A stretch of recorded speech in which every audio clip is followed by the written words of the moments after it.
Dzień dobry, kochani. Ja tutaj już w zimowym trybie, w moim szlafroczku misiowym zapraszam Was do tygodnia 9.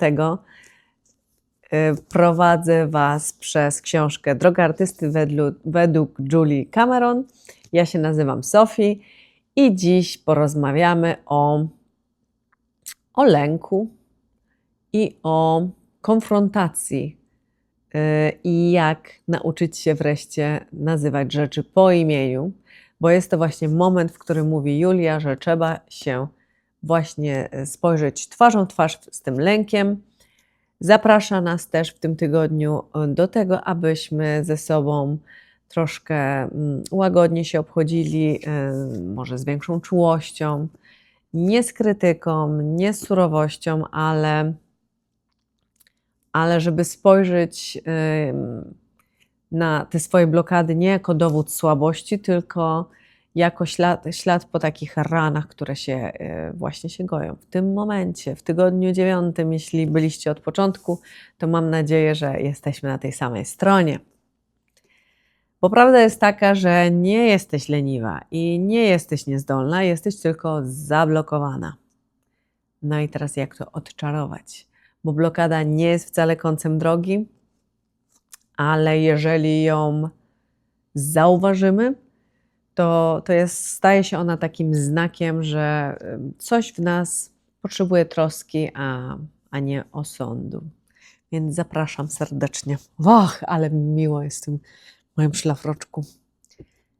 Pierwsza część mówi o lęku. Julia pisze, że jednym z najtrudniejszych właśnie zadań artysty jest nauczyć się nazywać właśnie rzeczy po imieniu. A jak często mówimy taką prawdę sobie w oczy przed lustrem, no często sami zakłamujemy siebie i tak owijamy w bawełnę i nic z tego nie wychodzi z tej całej naszej prawdy, albo wręcz ten krytyk wypływa na wierzch i mówimy sobie właśnie jestem leniwa, jestem taka, owaka, zamiast spróbujcie te słowa troszeczkę zaczarować i przemienić, zobaczycie jak się zmienia energia, czyli zamiast jestem leniwa, nauczcie się mówić na przykład jestem zablokowana, bo to pozornie taka drobna zmiana, a jednak całkowicie zmienia perspektywę, bo lenistwo zakłada taki brak woli, tak?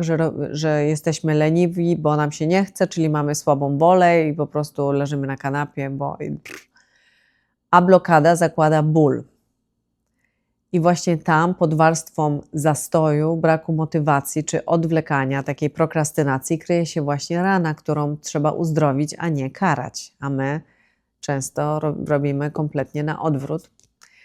A zablokowani artyści nie są leniwi, tylko są zablokowani, tak mówi Julia. Bo zablokowany artysta wydatkuje ogrom energii, tyle że nie na tworzenie, ale na wątpienie w siebie, na porównywaniu się, a lęk przed oceną, na wewnętrzny krytycyzm.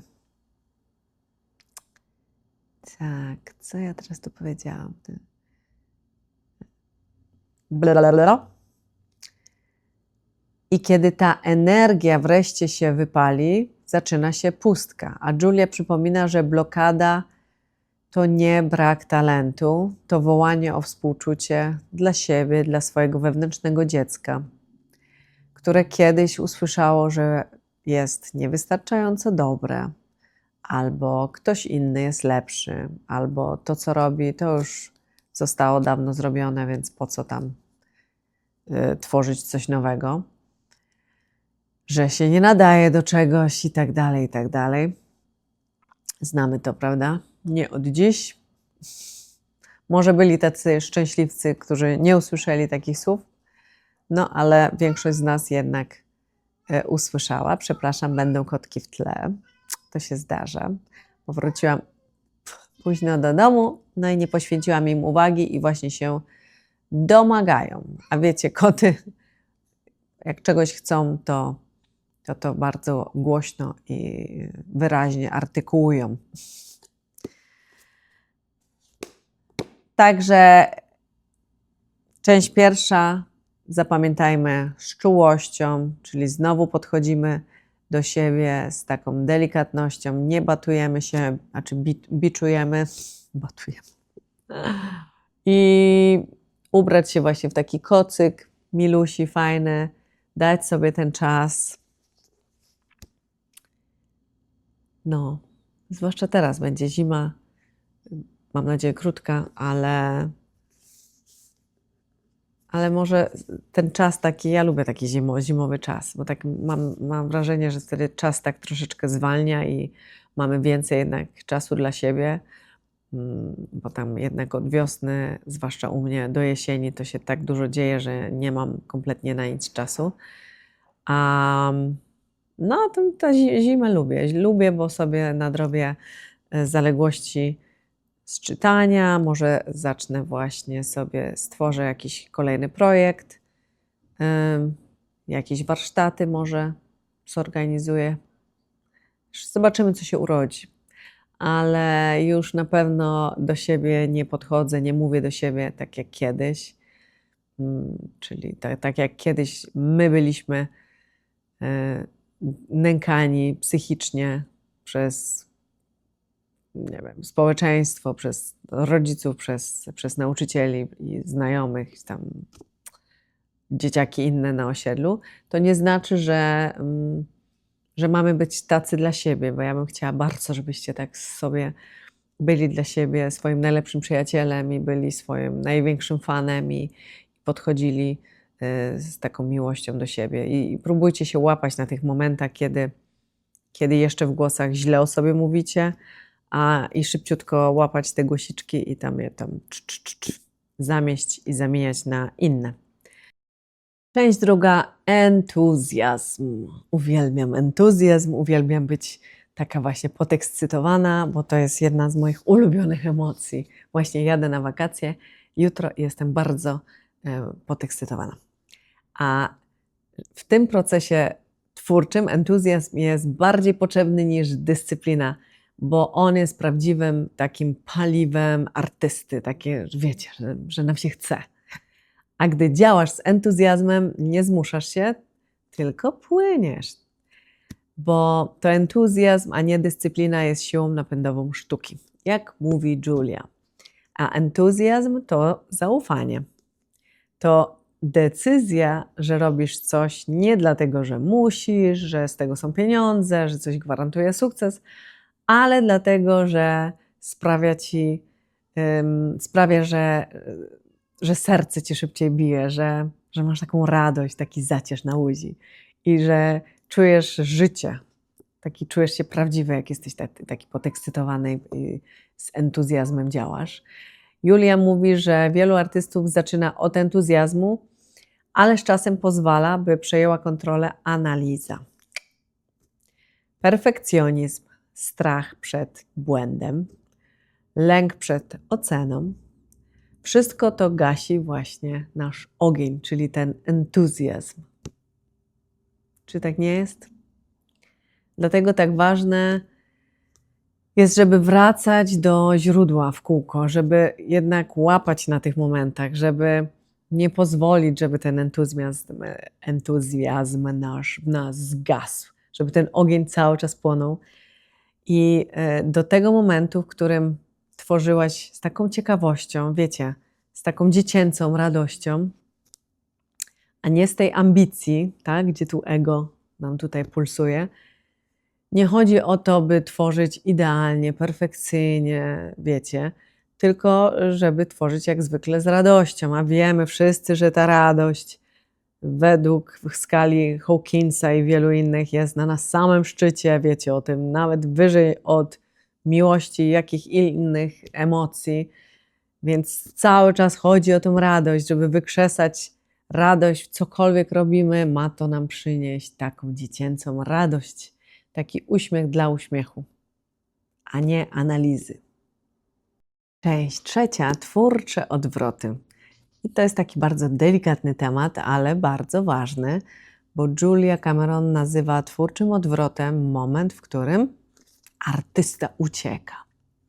Z pozoru wszystko idzie dobrze, projekt się rozwija, pomysły przychodzą z taką łatwością, jeden po drugim, a jednak coś w środku zaczyna się wycofywać.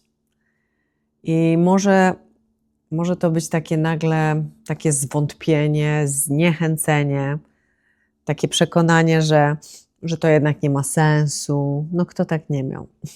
Kto tak nie miał, niech pierwszy mi tutaj podniesie palec. To jest taki moment, w którym sukces zamiast dodawać nam skrzydeł, to wywołuje taki niepokój. Czasem to jest coś nowego, bo sukces potrafi przestraszyć równie mocno jak porażka, mówi Julia. I zwłaszcza jak kiedyś nie byliśmy chwaleni za te sukcesy, nikt nas nie doceniał, więc to były takie nasze po cichu sukcesy, a tu nagle to jest taki nieznany grunt i my często się wycofujemy po prostu. A Julia mówi, że twórcze odwroty zdarzają się wtedy, gdy stajemy się zbyt widoczni, czyli już tam jesteśmy gdzieś tam w blasku reflektorów, już ktoś tam zwrócił na nas uwagę, gdy świat zaczyna nas zauważać, a my podświadomie się chowamy te skorupki nasze, najchętniej całkowicie pod kocyk się zawijamy i żeby, broń Boże, ktoś nie widział tych naszych dzieł, tego naszego sukcesu, tak? I zamiast iść dalej, sabotażujemy znowu siebie, tak? Czyli zaczynamy odkładać projekty, prokrastynować właśnie, przestajemy się angażować, szukamy jakichś takich wymówek. To u mnie to się często zdarzało, że to jednak później, to jednak ten jakiś głupi pomysł był.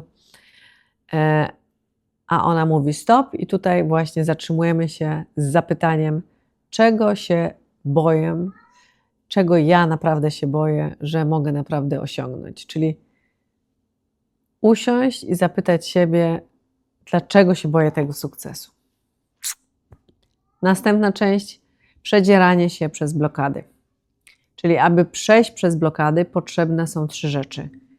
Czyli świadomość, tak? Musimy sobie uświadomić te blokady nasze. Delikatność i praktyka.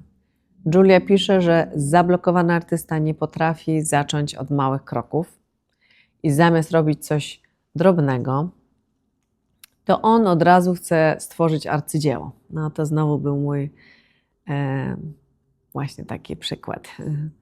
Jak pamiętam parę lat temu zaczęłam pracować z tą książką, to też tak miałam, że jak zaczęłam malować, to od razu już chciałam, żeby tutaj w Luwrze obraz mój najchętniej wisiał. A gdy się nie udaje, no to rezygnujemy. Dlatego kluczem jest powrót do małych znowu działań. Do prostych rytuałów, do codziennej praktyki, a im więcej praktykujemy, oczywiście tym szansa, że będzie z tego arcydzieło jest większa. I do tworzenia bez presji wyniku, czyli znowu bez oczekiwań, żeby to właśnie wisiało w Luwrze, tylko a może będzie wisieć u koleżanki, bo może się spodoba i będzie chciała kupić na imieniny innej koleżanki. Może też tak być. Ja tak często robię. Wspieram moich znajomych artystów, jak tylko mogę. Właśnie wtedy zaczyna się prawdziwe właśnie uzdrawianie, że nie musisz robić wszystkiego naraz, wystarczy, że zaczniesz. I to jest piękny cytat, czyli nie musisz wszystkiego robić, ale wystarczy ten jeden krok do przodu. I Julia jeszcze dodaje, że współczucie wobec siebie to najważniejsze narzędzie artysty. Każdy akt twórczy wymaga odwagi, ale też łagodności, bo to nie lęk potrzebuje dyscypliny, to serce potrzebuje czułości. I właśnie 9. tydzień drogi artysty jest jak głęboki oddech po długim marszu. Taki właśnie. Bo to moment, żeby się zatrzymać i spojrzeć na siebie z nowym, takim czułym okiem, ze zrozumieniem, że współczucie to nie takie pobłażanie, to uznanie swojej właśnie takiej ludzkiej niedoskonałości z miłością. Zawsze z miłością, pamiętajcie. Bo kiedy zaczynacie mówić do siebie łagodniej, zmienić trochę ton. To twój wewnętrzny, ten artysta, to małe dziecko zaczyna właśnie oddychać. Nie jest już takie spięte. Czyli się rozluźniamy. Jak się rozluźniamy, no to wtedy płyniemy. Nie pod prąd, wtedy wszystko płynie z takim flow, tak? I wreszcie właśnie się czujemy bezpiecznie, by tworzyć, tak? A jak czujemy się bezpiecznie, to wtedy więcej tworzymy. Czyli znowu jest zaufaj temu procesowi. Nie musisz już niczego udowadniać, bo masz prawo tworzyć, masz prawo się mylić, masz prawo zacząć od nowa. Kto ci zabronił? Nie wyszło, bierzesz następne płótno i malujesz następny obraz. Przewróciłeś się, wstajesz. Bo sztuka nie wymaga perfekcji, wymaga tylko odwagi, by zacząć, mówi Julia. Sztuka nie wymaga perfekcji, wymaga tylko odwagi, by zacząć. I tak jest ze wszystkim, z całym naszym życiem. Myślę, że jeżeli czegoś mocno chcemy, to tak, my najchętniej byśmy chcieli wygrać w Totka od razu 900 milionów, bo teraz tyle jest. 900 milionów dolarów, sobie wyobrażacie? Chociaż ja już mam rozparcelowane, co bym zrobiła z tą kwotą. Także kochani, zaczynajmy, róbmy nowe projekty, zaczynajmy 1000 rzeczy naraz, jak tylko sobie chcecie. Coś nie idzie, to poprawiajcie to albo rzućcie, róbcie coś nowego. Najważniejsze, żeby cały czas coś fajnego robić, coś tworzyć. Nawet jak nam nie wychodzi, to spróbować jeszcze raz, ale czasem też nie na siłę pchać, tylko bo może to jednak nie jest, nie wiem, może malarstwo olejnymi farbami nie jest wasze, może wolicie akryle, albo może wy lubicie rysunek, albo może w ogóle nie lubicie malować, tylko lubicie tańczyć, albo śpiewać i tak dalej. Kompletnie nie frikujcie się, nie starajcie się zamykać się w jakieś konkretne szufladki. Nawet jak nie wiecie jeszcze, co jest waszą pasją, jaki jest wasz talent, to warto, myślę, sobie próbować tu i tam. Tutaj zacznę, nie wiem, wyszywać. Też kiedyś miałam taki etap. Nic z tego nie wyszło. Tu zaczęłam szyć, ale to jeszcze było jeszcze gorzej. Czyli to już wiem, że nie mój kierunek.